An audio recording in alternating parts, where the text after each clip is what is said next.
Greet you all in the highly exalted, wonderful, precious name of our Lord and Savior Jesus Christ. మన ప్రభువును రక్షకుడైన యేసుక్రీస్తు వారి అత్యంతంగా హెచ్చించబడిన అద్భుతమైన ప్రశస్త నామంలో మీకు అందరికీ శుభములు తెలియజేస్తున్నాం. Welcome to the book of Romans. రోమీయులకు రాసిన పత్రికకు స్వాగతం. Turning our Bibles to Romans chapter 5 and verse 4. రోమీయులకు రాసిన పత్రిక 5వ అధ్యాయము 4వ వచనం. Perseverance, character, and character, hope. మనకి 3-4 కలిసి ఉన్నాయి. శ్రమ ఓర్పును, ఓర్పు పరీక్షను, పరీక్ష నిరీక్షణను కలుగజేయనని ఎరిగి శ్రమల యందును అతిశయపడదుము. So here we see the chain, a very beautiful chain that Apostle Paul is mentioning here. ఇక్కడ అపోస్తలుడైన పౌలు ఒక రమ్యమైన గుణశీలాల్ని అంటే ఒక చైన్ లో చూపిస్తూ ఉన్నాడు. And he says first suffering, it produces perseverance. మొట్టమొదటిగా ఆ గొలుసులో మొదటి వరుసకి ఏం చెప్తాడంటే శ్రమ ఓర్పుని కలుగచేస్తుంది అని. And this perseverance will build your character. ఈ యొక్క ఓర్పు ఏం చేస్తుంది? నీ గుణశీలాల్ని తయారు చేస్తుంది. And this character change will bring hope in you. అయితే ఈ గుణము స్వభావము ఏదైతే తీసుకొస్తుందో అది నీలో నిరీక్షణను కలుగచేస్తుంది. Now what is this hope? This hope is the same hope that God is glorified. ఈ నిరీక్షణ ఏంటి? అది వరకు మనం చూసుకుంటూ వచ్చాం కదా, దేవుడు మహిమపరచబడతాడు అన్న నిరీక్షణ. But the difference here is we are not seeing the cosmic or the general glorification of God. We are seeing God glorified in and through us. అంటే ఈ యొక్క మహిమపరచబడడం అనేది సర్వసాధారణంగా దేవుడు మహిమపరచబడతాడు అన్న సంగతి అలా కాదు, బాహ్యంగా కనిపించేది. ఇదేంటంటే నాలోను నా ద్వారా దేవుడు ఏ రీతిగా మహిమపరచబడబోతున్నాడు అన్న నిరీక్షణ. No, how can God be glorified through us? మన ద్వారా దేవుడు ఎలాగ మహిమపరచబడగలుగుతాడు? No, he cannot be glorified through any natural man in his natural state. ఏ మనుషుడైనా స్వాభావికంగా తన స్వభావ సిద్ధమైన మనస్సులో ఉన్నట్లయితే దేవుడు ఎట్టి పరిస్థితుల్లోనూ మహిమపరచబడలేడు. When God enters and changes everything according to his design, his liking, then from that place he can be glorified. ఎప్పుడైతే దేవుడు ఆయన ఇష్టానుసారంగా దేన్నైనా మార్చేసి ఏదైతే స్థలాన్ని సిద్ధపరుస్తాడో ఆ ప్రదేశంలో నుంచి ఆయన మహిమపరచబడగలుగుతాడు. Now God was not glorified through through Israel in Egypt. ఐగుప్తులో ఉన్నంత వరకు ఇశ్రాయేలుల ద్వారా దేవుడు మహిమపరచబడలేదు. Neither was he glorified when they came out into the wilderness.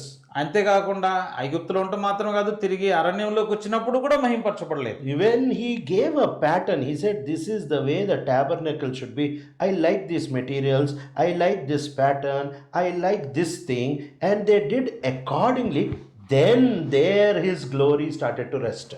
ఎప్పుడైతే ఆ తర్వాత అరణ్య మార్గంలో ఉన్నప్పుడు ఇక్కడ ప్రత్యక్ష గుడారం ఇలా చేయాలి, ఈ విషయాలంటే నాకు ఇష్టము, ఇలాగుండాలి, ఈ క్రమంలో ఉండాలి, ఈ పద్ధతిని అనుసరించి ఉండాలని చెప్పిన తర్వాత వాళ్ళు ఆ ప్రకారం చేసిన తరువాత దేవుడు మహిమపరచబడగలిగాడు. His glory rested on that place. That's why it's called the tabernacle of his glory. అందుకని అప్పుడు ఆయన మహిమ దిగి వచ్చి అక్కడ నిలిచి ఉంటూ వచ్చింది. అందుకే ఆ యొక్క ప్రత్యక్ష గుడారాన్ని ఏమన్నారు? ఆయన మహిమ నిలిచి ఉండే స్థలము అని అన్నారు. So if God should be glorified in and through us, ఒకవేళ దేవుడు మన ద్వారా మనలోనూ మహిమపరచబడాలి అంటే it doesn't happen because of ministry.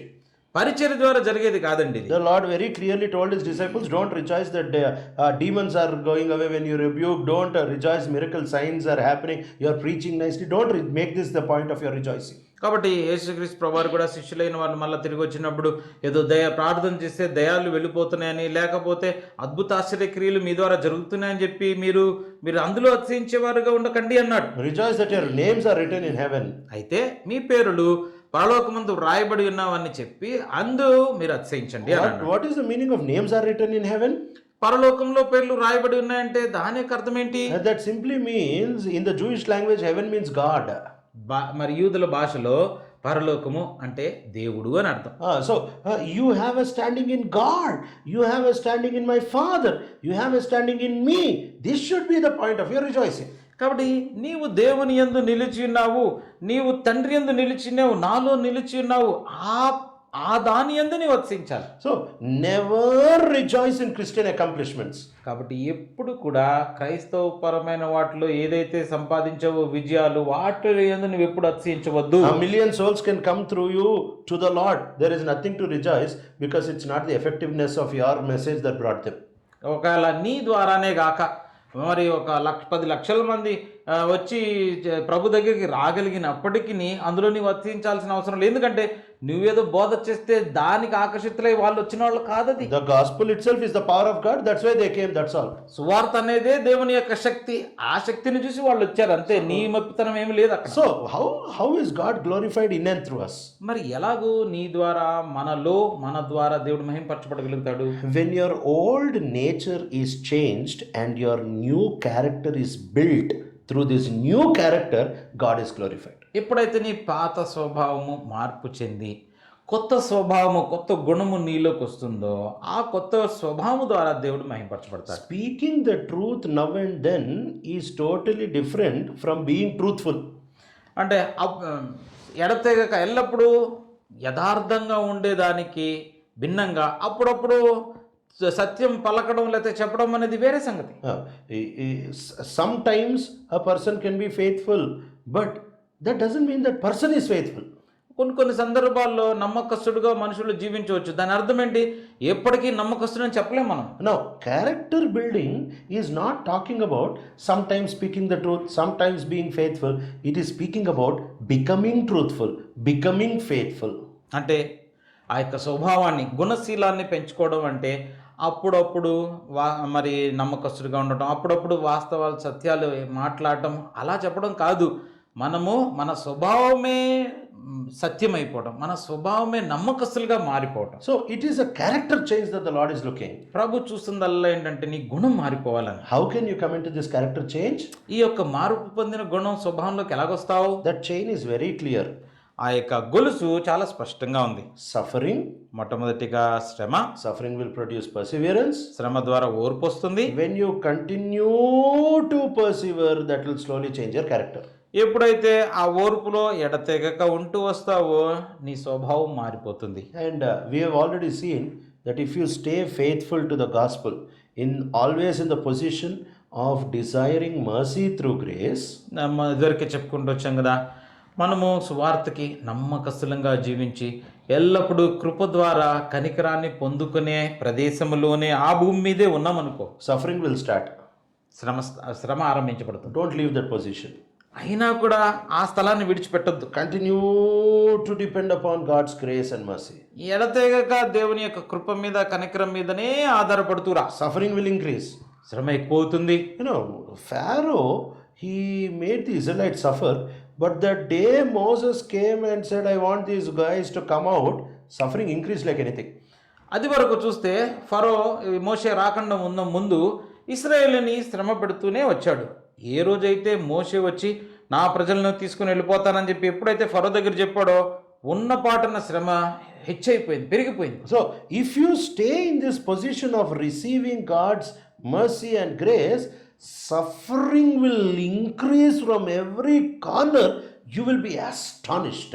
మరి ఒకవేళ నువ్వు దేవుని కృపను బట్టి ఆయన దయ పొందుకునే ప్రదేశం దగ్గర నువ్వు ఎడతెగక నిలిచి అక్కడే ఉన్నావనుకో, నీవు నీకు ప్రతి చోట నుండి శ్రమే ఎదురవుతుంది, నీకే ఆశ్చర్యం కలుగుతుంది.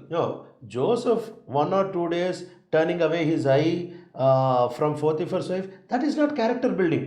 Every single day he closed his eyes. Every single day he resisted. That is character building. యోసేపుని ఉదాహరణకు తీసుకున్నట్లయితే ఏదో అడపాదడప ఒక్కొక్క రోజు ఆ పోతిఫర్ భార్య వైపు చూడకుండా కన్నులు తిప్పివేసుకుంటాం, అది గుణాన్ని స్వభావాన్ని పెంపొందించుకోవడం కాదు. ప్రతిరోజు ప్రతి క్షణము తన కన్ను దృష్టిని తన ఆధీనంలో ఉంచుకోవడమే ఆ యొక్క స్వభావాన్ని పెంపొందింప చేసుకోవడం. It is regularly consistently suffering for your stand of depending on the grace of God. అది ఎలా ఉంటుందంటే దేవుని యొక్క కృప మీద ఆధారపడడానికి ఆ ప్రదేశానికి వచ్చినప్పుడు ఎడతెగక ఎల్లప్పుడూ అదే విధానంలో శ్రమ గుండా వెళ్ళటమే. That will change your character. అలా చేయగలిగితే నీ స్వభావం మారిపోతుంది. God is glorified in you then. అలాగైనట్లయితే దేవుడు నీలో మహింపరచబడతాడు. May the Lord bless this word. ప్రభు తన వాక్యాన్ని దీవించునుగాక. ప్రియ తండ్రి, నమ్మకమైన దేవ, మా జీవితాల్లో ఎడతెగకుండా ఆ శ్రమ ఆ పర్సివరెన్స్లో నిలపండి.